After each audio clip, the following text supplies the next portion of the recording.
ఈరోజు దీన్నే మహిళా సాధికారత అంటారని అడుగుతున్నాను. ఎంత సిగ్గుచేటంటే ఈరోజు 6 ఏళ్ల నుండి 60 ఏళ్ల వరకు అందరు మహిళల్ని మోసం చేశారు.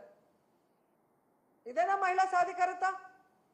దాదాపుగా 50,000 పైగా బెల్ట్ షాపులు పెట్టి ఈరోజు ఆడవాళ్ల పసుపు కుంకాలతో చెలగాటమాడుతున్నావు చంద్రబాబు నాయుడు.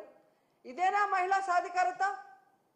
అలాగే మీరు చూస్తే తల్లికి వందనం పథకం పెట్టి గత బడ్జెట్లోనూ ఈ బడ్జెట్లోనూ డబ్బులైతే కేటాయిస్తున్నారు, కానీ తల్లికి పంగనామాలు పెట్టడం తప్ప తల్లికి వందనం ఇవ్వని మీరు ఇదే మహిళా సాధికారత అని ప్రచారం చేసుకుంటున్నారా? ఎంత ఘోరం అంటే ఈరోజు ఎస్సీ ఎస్టీ బీసీ మైనారిటీ వర్గాలకి చేయూతని జగనన్న ఇస్తుంటే దాన్ని కూడా ఆపేసి మీరిస్తానన్న 50 సంవత్సరాలకే పింఛన్ని కూడా ఎగగొట్టడమేనా మహిళా సాధికారత అంటే? ఎంత బాధాకరం అంటే ఈరోజు వాలంటీర్లో సగానికి పైగా మహిళలు, 1,70,000 మందికి ఈరోజు మీరు 10,000 ఇస్తామని చెప్పి ఆశ చూపించి వాళ్ళని నడి రోడ్డులో తోసేయటమేనా మహిళా సాధికారత అంటే? ఎంత బాధాకరం అంటే అసలు ఈరోజు నిరుద్యోగ మహిళలు ఉద్యోగం వస్తుంది లేదా నిరుద్యోగ వృత్తి 3,000 వస్తుందని ఎదురు చూసిన వాళ్ళని వెన్నుపోటు పొడవటమేనా మహిళా సాధికారత అంటే? అసలు ఆడపిల్ల అంటే మీకు గౌరవం లేదు, ప్రేమ లేదు. ఎందుకంటే మీకు ఆడపిల్ల లేదు. సో ఆడవాళ్ళకి ఇచ్చిన వాగ్దానాల్ని నెరవేర్చాలన్న చిత్తశుద్ధి మీకు లేదు. ఆడవాళ్ళకి రక్షణ కల్పించాలన్న చిత్తశుద్ధి మీకు లేదు. ఆడవాళ్ళని అభివృద్ధిలోకి తీసుకురావాలన్న చిత్తశుద్ధి మీకు లేకపోవడం అనేది ఈ రాష్ట్రంలో ఉన్న మహిళలకి దురదృష్టంగా మారిందని కూడా ఈ సందర్భంగా తెలియజేసుకుంటున్నా. ఎందుకంటే ఈరోజు ఏదో గొప్పగా మహిళలంతా తిరగబడతారనుకొని తెలుసుకున్నాడేమో, కానీ మహిళా దినోత్సవం సందర్భంగా ఆయన ఒక యాప్ని ప్రవేశపెట్టబోతున్నాడు అని తెలిసింది. దాని పేరు శక్తి యాప్, మహిళా భద్రత కోసం అంట. సంతోషం, కనీసం నీకు కొత్త ఆలోచన రాకపోయినా జగన్మోహన్ రెడ్డి గారి ఆలోచనని కాపీ కొట్టి ఈరోజు పేరు మార్చైనా పెడుతున్నందుకు సంతోషం. కానీ పేరుతో సరిదిద్దద్దండి, దాన్ని సక్రమంగా ఇంప్లిమెంట్ చేసి మహిళా పోలీస్ స్టేషన్లని దిశ యాప్ ఉపయోగించి అలాగే మహిళా పోలీసులు ఉపయోగించి మహిళల్ని రక్షించే విధంగా ముందుకు వెళ్ళండి.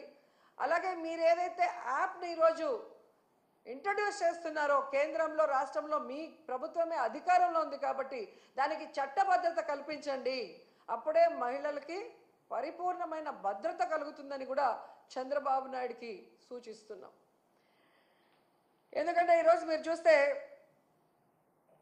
ఇంతవరకు జరిగిన ఏ క్యాబినెట్లో కూడా చంద్రబాబు నాయుడు గారు లేదా ఆయన యొక్క క్యాబినెట్ మహిళా భద్రత గురించి ఏ రోజు కూడా చర్చించలేదు. కానీ వ్యాపారులకి, మద్యం వ్యాపారులకి కమిషన్ పెంచడానికి వాళ్ళు క్యాబినెట్లో డిస్కస్ చేశారంటే ఎంత సిగ్గుచేటో ఒకసారి ఆలోచించండి.